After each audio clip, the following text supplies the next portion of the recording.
Hi, and welcome to the second of the Holy Nights.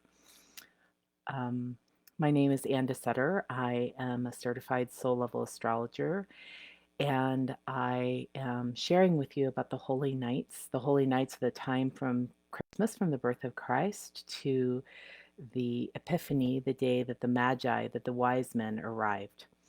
And if you want more background on that, you can listen to the beginning of last night's Holy Night. But for tonight, I'm just going to jump right on in. So, what I'm doing is I'm reading a transcript from Ellias Lonsdale, who's the progenitor of Star Genesis. He's my teacher's teacher, my astrological grandfather, if you were.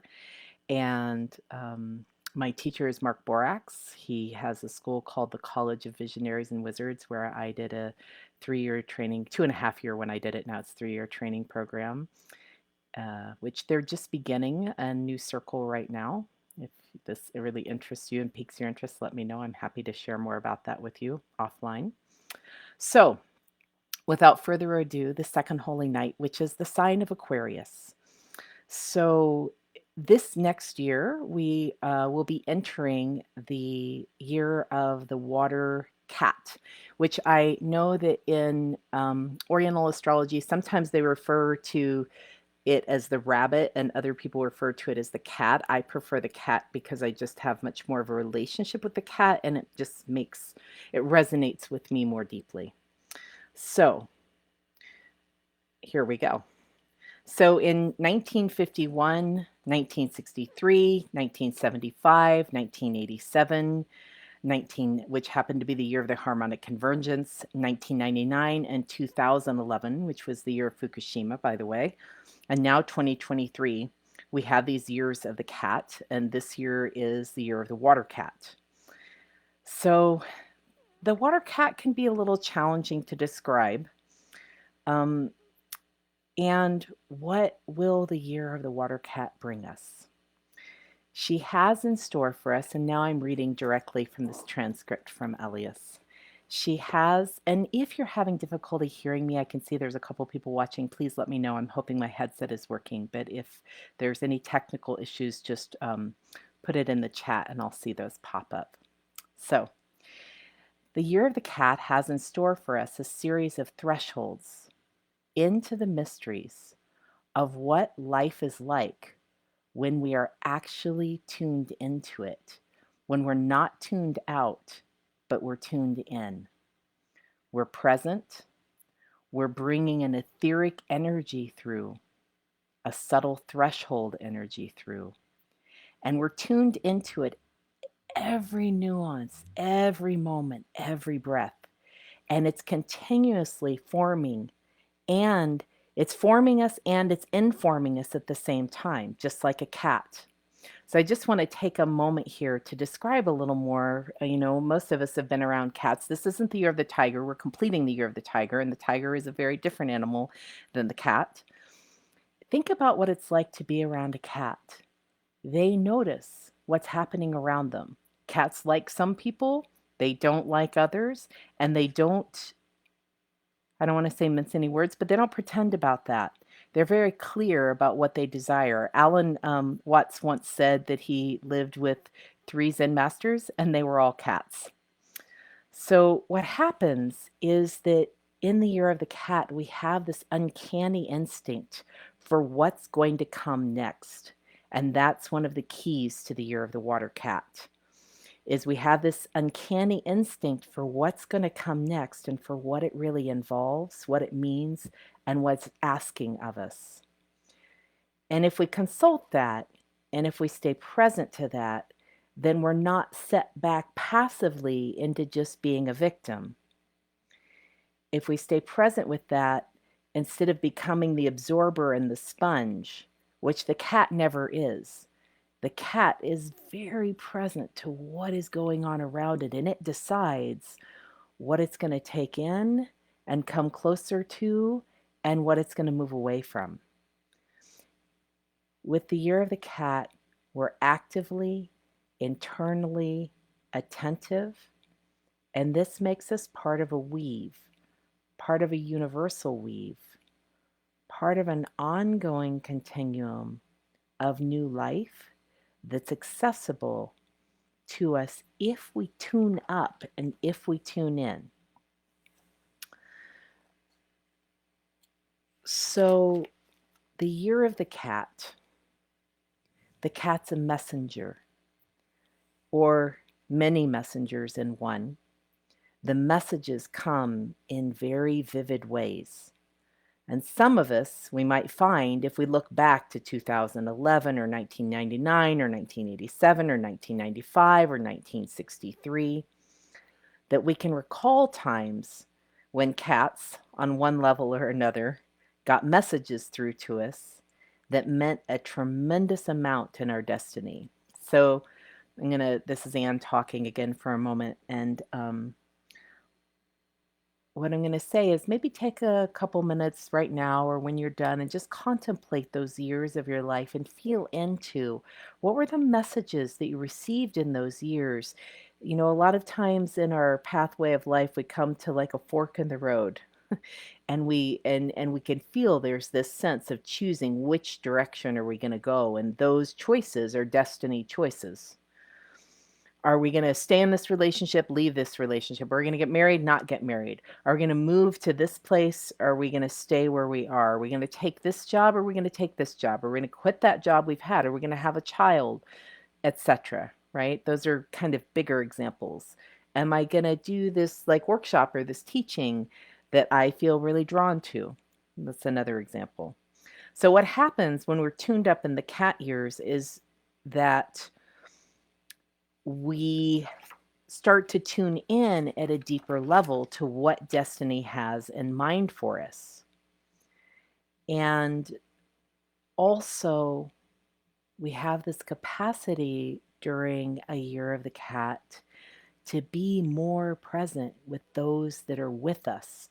And we can, in effect, recover our sense of reality after we've been so asleep in the human realms and the world on the outside. And so Elias, in this transcript, I skipped through some of it because he's talking about something really personal, which I just can't really share and do justice in the way that he did. But he sets up this thing about the year of the cat being a grail quest. And he says, the grail teachings are not teachings. They're a direct energy of quest, a direct energy of setting out upon a pilgrimage, setting out upon a vision quest, setting out upon a journey that may last a lifetime or maybe just a week or two. And some of us who really have had access to times of retreat in our lives, times of a special intensification, often out in the wilderness or in special places in nature, will realize that we have to rewild ourselves to actually even know how to be on a grail quest, because we're stuffed full of mind stuff and we don't know how to. We haven't been fasting, right? We've been just being inundated, and this is Anne speaking again. We've been just inundated with culture, with social media. You're watching a live right now. Your phone is beeping. The lights are on, you're getting emails, etc., etc., etc., right? Even without the electronic world we live in right now, just the stimulation of being around other people and engaging all the time with life. If you work a 40-hour work week or 30-hour work week or whatever, and you're going and you're engaging in that way, there's always so much stimulus coming at us all the time. So in order to be able to access this deeper part of us, we usually need to take a little time to unplug and to relax all of that stimuli so that we can actually tune into something deeper on our insides. So the Grail quest begins, I'm reading from Ellias again, by dropping through. It begins by finding yourself in the abyss, finding yourself in a wilderness that usually is barren and forsaken, and discovering that instead of being stuck there or lost there, that's where it has to begin. that being in this wilderness or this barren place isn't a problem. It's actually where we begin a quest. And if you have ever read any of the myths or the hero's journeys, they almost always start out in that kind of a state, right? Where they begin their journey and then they're in this place where they're lost and they have no idea how they're going to get to the other side. And that is archetypically what happens during this type of a situation for any human being. And that's where it has to begin, is with being lost. So back to Elias. And actually, he says, arriving in the abyss, in the void, being in the dark night of the soul, being lost in the midst, but not lost, is the precondition for setting out on our deeper path. And it can't happen in a comfortable and convenient fashion. And then he talks about different experiences he had of this kind over the years. And I'll just say that when I think back to 2011, I can remember that was shortly after I had had a Kundalini awakening. I had spent 3.5 years vomiting 2 to 5 times a day, 1 to 4 days a week. I was hallucinating. I'd moved into a closet for a while.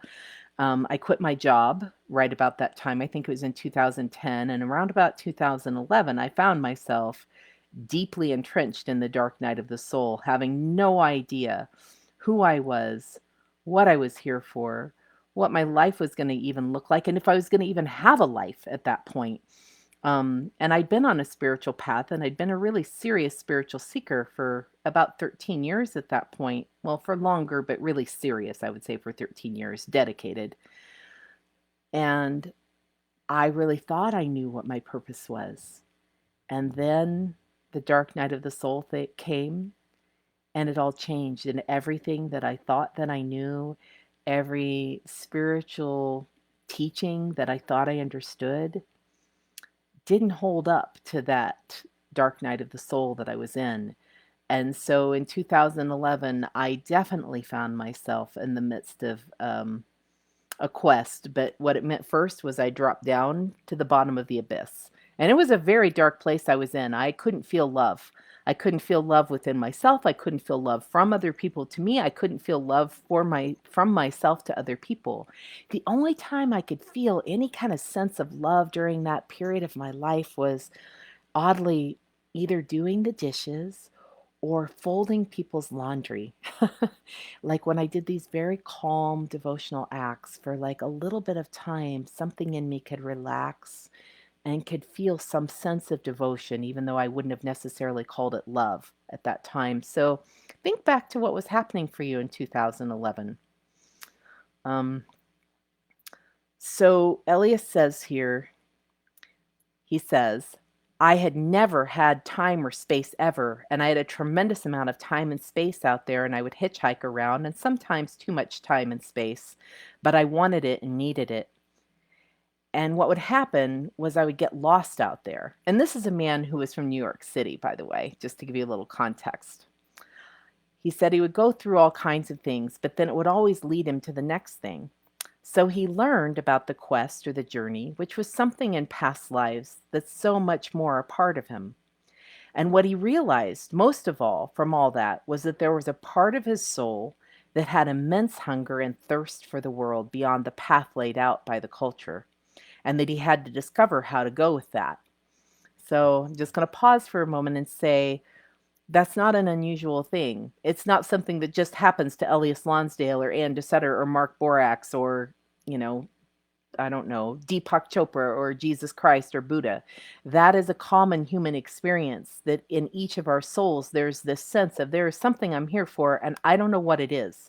And it's going to niggle me. It's going to put pressure on me. I am not going to be at peace and I'm not going to relax until I get a little more of an idea of what I'm here for.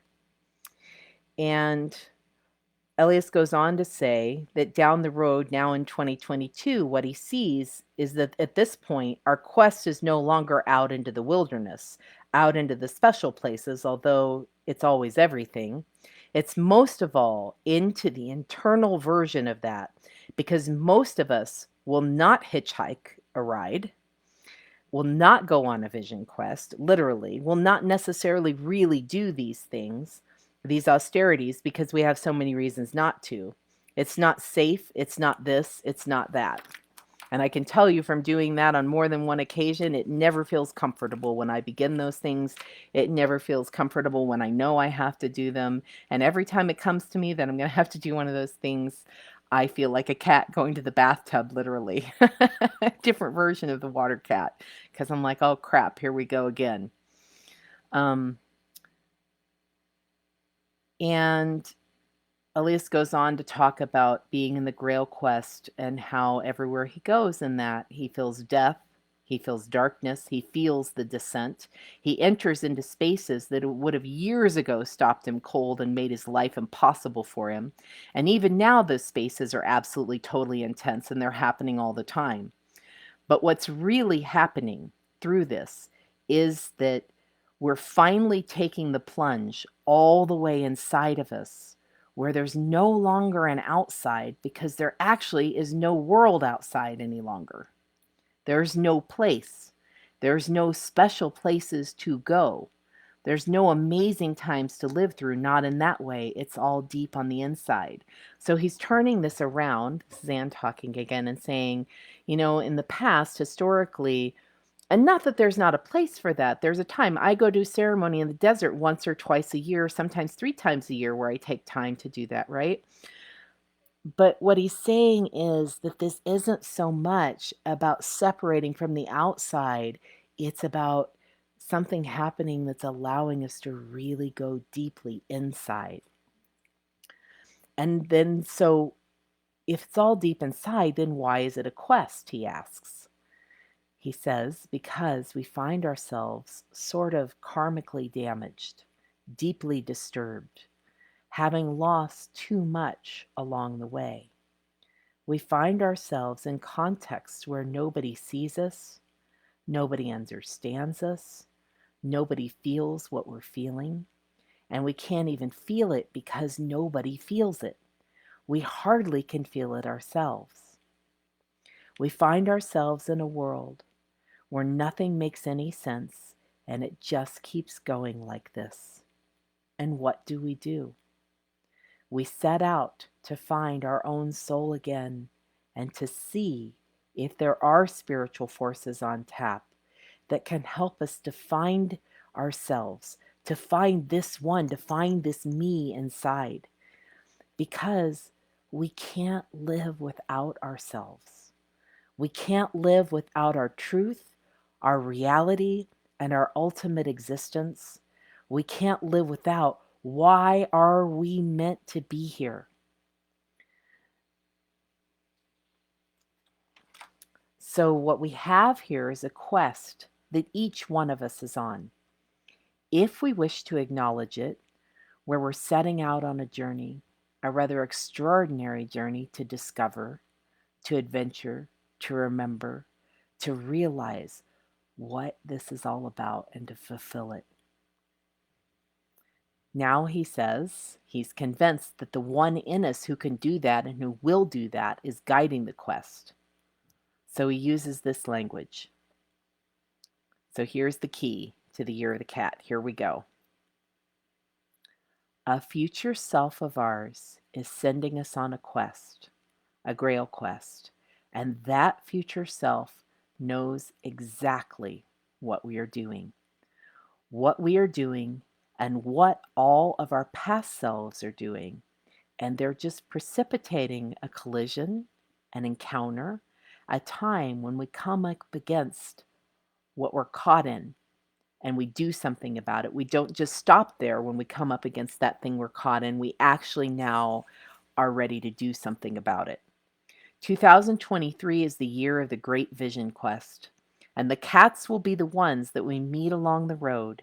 And what they'll do is they will convey to us in their telepathic way, at last, we're starting out on the journey that we're meant to be on, and that they will accompany us, and that they will appreciate us at every turn in their own fashion. And I'm going to pause here for a second. There was a comment of Iron John. Yeah, Ed, it's true. This definitely is similar to that quest in that book.